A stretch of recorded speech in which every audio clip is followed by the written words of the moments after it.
It's a beautiful 85-degree morning. I'm 17 years old, and I'm getting on an airplane for the first time. I'm leaving my native Honduras to fly to Boston on November 28, 1986. I arrived to Boston that evening to 27-degree weather. Welcome to the USA.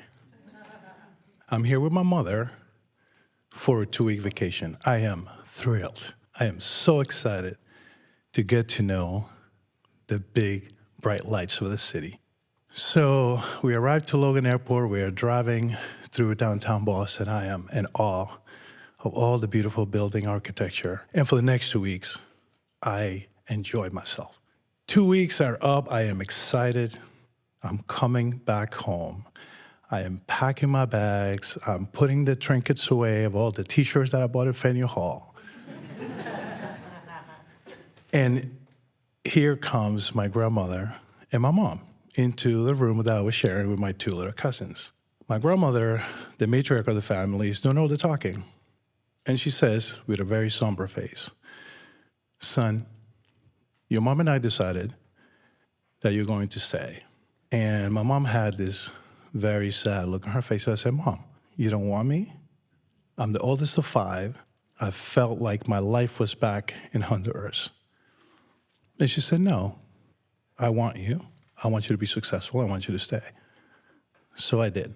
For the next 6 months, I endeavored to learn English. I endeavored to get used to the food. I was used to my arroz con frijoles. I was used to my salsa. And I endeavored to find my identity, to find my voice. In Honduras, I was safe. I felt empowered. I had a sense of identity. Here, I was confused. The twist of faith came when I decided I was going to go back to school because I wanted to learn English and I wanted to go to a 4-year university. I was fortunate enough to find Cathedral High School in the South End. One day, I happened to be walking down the hall, and someone yells at me, "Hey, you look pretty tall. You play football?" I said, "Yeah, I play football." That decision changed the trajectory of my life. The next day, I showed up to what I thought was football. Right? Those were the days of Pelé and Maradona and all the stars that I grew up idolizing. But that wasn't it. It was American football. And the coach approached me and said, "Son, if you want to learn, I'll teach you." I decided to learn, and I did.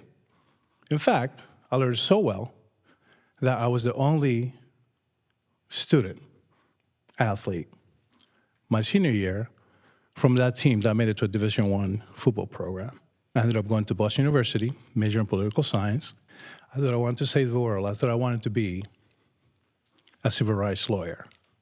At the beginning of my senior year, my coach approached me and said, "Hey, I don't know if you noticed, but there have been some NFL scouts here looking at you, and you have an opportunity to make it to the league." Me? I didn't even know what football was 6 years ago. And I can make it to the NFL? Okay. I was projected as a 7th-round draft pick that year. It wasn't to be. I didn't get drafted. Another decision point for me. Okay, I could fold it and go on with my life, or I can give it a try and sign as a free agent somewhere. I did, and I ended up going to Miami with the great coach, Don Shula. After some time, I came back here to New England with Coach Bill Parcells, and ended up in Cleveland Browns with Coach Bill Belichick. That team actually moved to Baltimore, and I became a Baltimore Raven. It just so happened that I had an injury, and I had to make a decision. Do I get a very extensive surgery, neck and vertebrae fusing, or do I call it a day?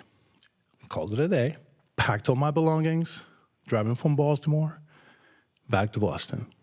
First 4 hours of that trip, I was bawling, crying like a little baby, because that part of my dream had come to an end. Something happened. I don't know if it was the music I was listening, maybe it was Mega 97.7, the Spanish station, when I hit New York. But when I hit that George Washington Bridge, something changed. A calm came over me. And I knew that it was time to move on to the next thing. I didn't know what that was. 3 months later, I'm sitting at a Thanksgiving game next to a former teammate of mine. Just randomly happens to be sitting next to me. Someone who was a senior when I was a freshman says to me, "Have you ever thought about working in insurance?" I said, "No." He said, "Why don't you come by, and we have this role. I think you'd be really good at it." I said, "Sure." 3 days later, I was sitting in front of 5 guys who were all looking at me, about to interview me, and I am prepared. First time having a resume, first time interviewing, I'm ready. All they wanted to know was about football. Not one question about the role itself. I left the interview thinking I bummed it. I get a call saying, "You got the job." I said, "Wonderful." I started working at an insurance company as an insurance adjuster. I was part of a 72-member class that would get trained for 7 weeks at the home office. In that class, I was the only person that looked like me. And that greatly bothered me. And it bothered me because I had come from a world where diversity was just abundant. Diversity of backgrounds, skill sets, experiences, religions, political affiliations, everything. And so when I got on that campus and I saw that I was the only one, I asked why. And the answer I got was, there aren't any people that look like you that want to come and work in insurance. And they say, we can't find them. And I said, where are you looking? So I raised my hand and I said, I'll help you. Ever since that day, I decided to dedicate my life and career to ensuring that no one ever says, we can't find people like you. The great philosopher / hockey player, Wayne Gretzky, once said, you'll miss 100% of the shots you don't take. And I must say, throughout my life and career, I've taken a lot of shots. Some I've missed, and some I made. Thank you.